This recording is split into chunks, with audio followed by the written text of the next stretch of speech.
Let's talk about training while you're on a climbing trip.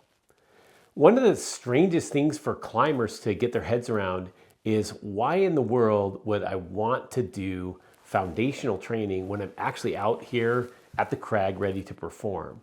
And what we're going to talk about today is why you might need to train while you're at the campsite and how that might actually look.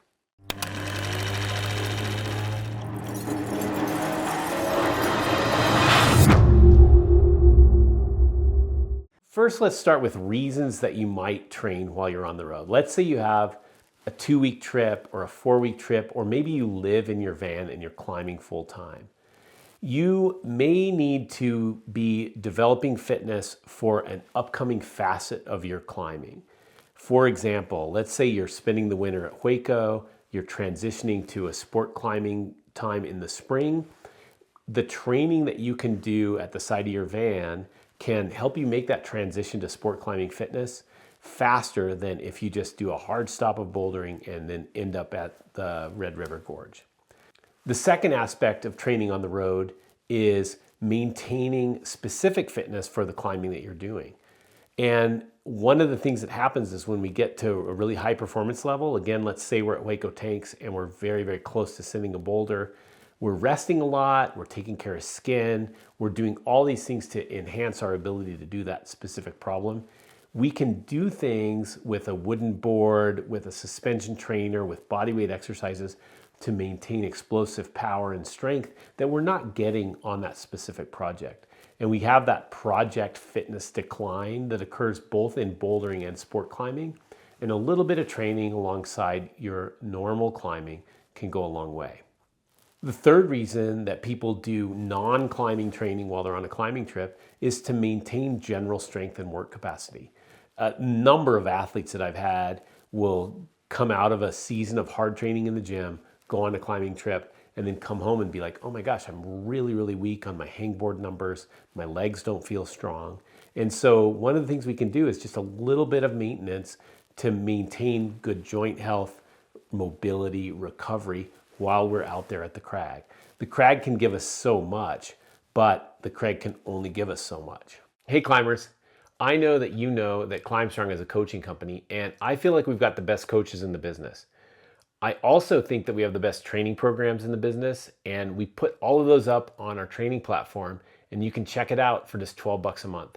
This is going to let you as a self-coach climber build the program that you want, that's going to lead you to better results, and we've got great tracking metrics and everything else on there, so go check it out. Most of what we do when we're training on a trip is trying to maintain strength and mobility. And this is really cool because these tools don't require a lot. You can travel with very lightweight equipment and you can do a lot of this stuff at body weight. There's kind of 3 main tools that are good to have in your arsenal when you're traveling. One of them would be to have a mobile hangboard, the flash board or the Frictitious Easy board. They're excellent boards to bring along with you.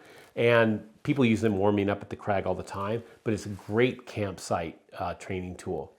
Second thing would be like a suspension trainer, a TRX or a set of rings that you can hang on a tree or from the door of your van, and you can do a lot of exercises with those.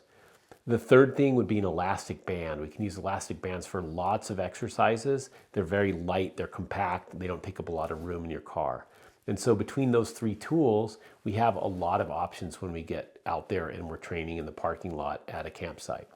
When we're building these sessions, we don't want to try to mimic the specific weight training sessions or bouldering sessions we were doing when we were back at home. In general, I want you to think in terms of, am I maintaining shoulder health and mobility? Am I maintaining upper body strength? Am I maintaining lower body strength? And there's a few ways to think about this that we can continue to gain strength without having to get in the weight room. The main way to create overload when we're training with just body weight or with these simple tools is to do one limb at a time. Go from doing 2 arm hangs like you do at the gym to single arm hangs from your mobile board. We just want to overload that system a little bit. We don't need to find our 1 rep max on that or how much I can hold for just 3 seconds. We just need to make sure that we're pulling nice and hard.